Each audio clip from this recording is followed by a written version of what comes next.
All right, let's get right into it. Today, we're ranking the big ones, the major rifles of World War II. We're going to start at the very bottom, with the rifles that really let their soldiers down, and work our way all the way up to the one that didn't just win battles, it completely rewrote the playbook of warfare. This is going to be good. You just got to start with this quote from General George S. Patton. I mean, this is a guy who did not hand out compliments lightly. So, the big question for us today is, what weapon earned that kind of praise? Which rifle was it, and why? Well, that's what we're here to find out.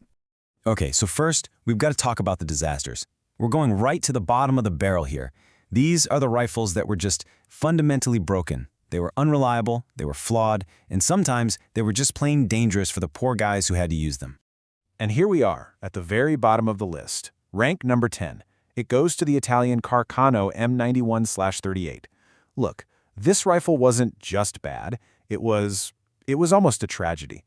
It was a sign that an entire army was being sent to fight a modern war completely unprepared.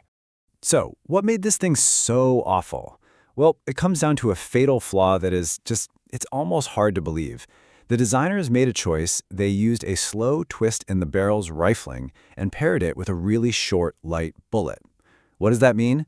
It means the bullet didn't stabilize. It literally tumbled through the air, end over end. Can you imagine trying to hit anything when your bullet is basically doing cartwheels? It's just a complete failure of the most basic firearms physics.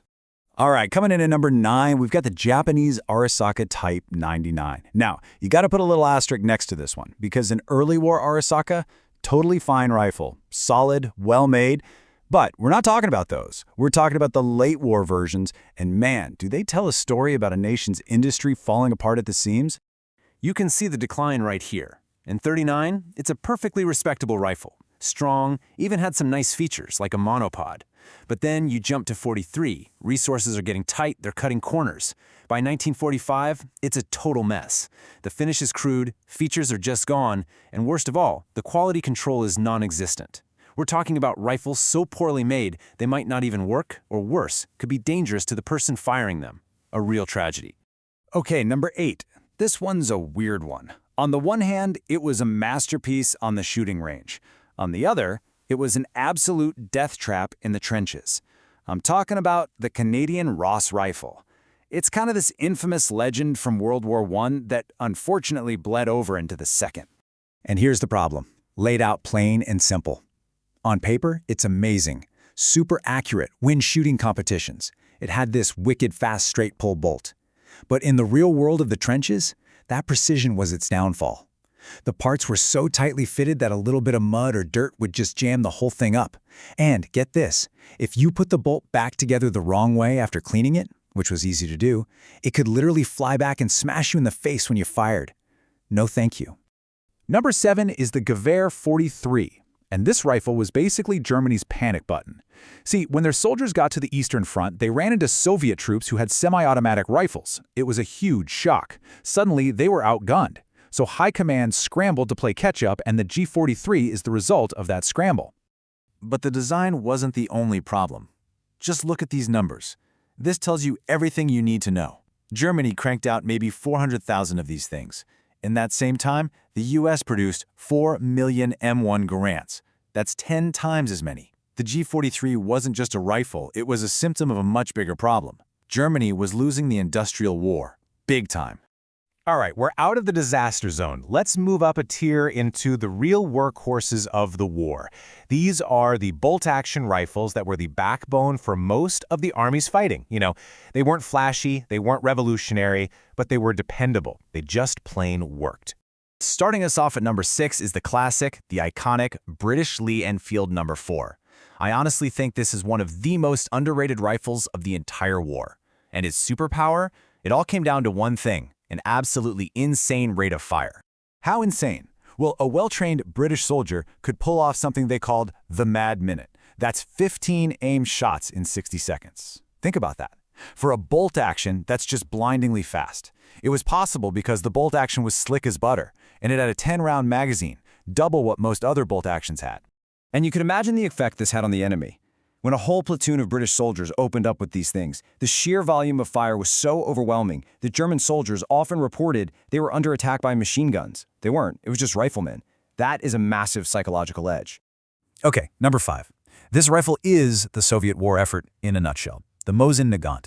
It's crude, it's brutally simple, and it's basically indestructible. I mean, this design was from 1891.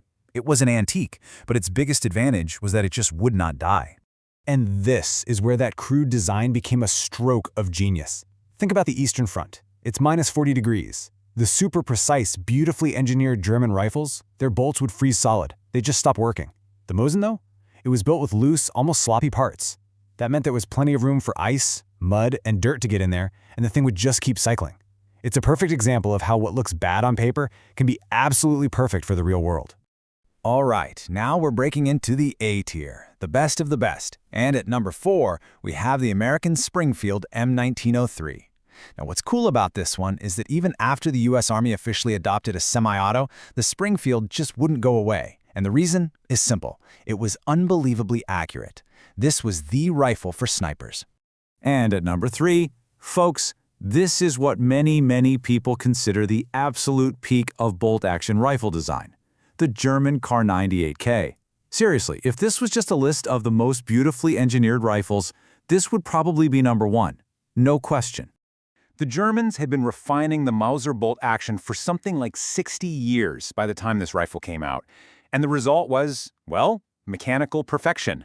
The bolt was smooth as silk, it was incredibly reliable, and it was ridiculously accurate.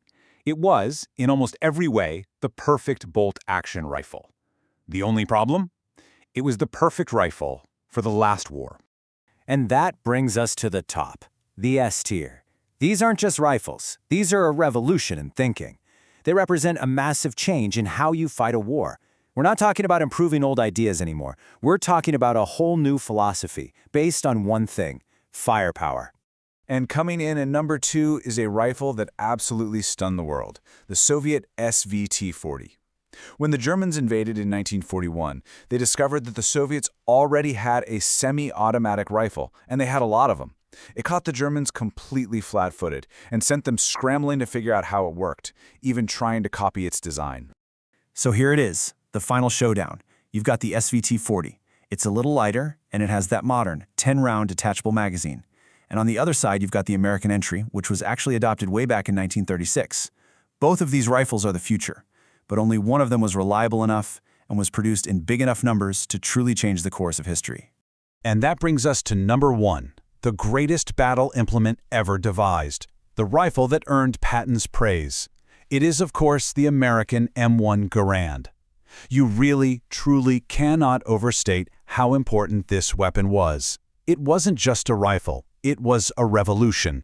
So why wasn't number 1? Well, the genius wasn't just the gun itself, it was the whole idea behind it. The United States was the first country in the world to say every single one of our infantrymen gets a semi-automatic rifle. That decision, made way back in '36, changed everything. The math alone is just brutal. One soldier with the Garand could put out 30 aim shots a minute. The guy with the Kar98K could maybe do 12. You're more than doubling the firepower of your average soldier. It used that famous 8-round clip that you'd push in from the top, and when it was empty, you got that iconic ping sound as the clip flew out. That sound was the sound of the American GI. The M1 Garand didn't just upgrade the soldier, it completely redefined what an infantry squad could do. So when you look at this whole list, it's pretty clear it's about more than just which rifle was best. It's really a story about different ways of thinking. It's industrial power versus perfect small batch engineering. And maybe most importantly, it's about the difference between preparing for the next war versus perfecting the weapons for the last one. And that brings us full circle, right back to that amazing German Kar98K. It was a masterpiece, no doubt about it, the finest bolt-action rifle ever built. But it was the perfect answer to a question that nobody was asking anymore. The M1 Garand had changed the question completely. So I'll leave you with this to think about. In technology, in warfare, in anything, what's more important? Creating the perfect version of an old idea, or being the one who comes up with the next big idea?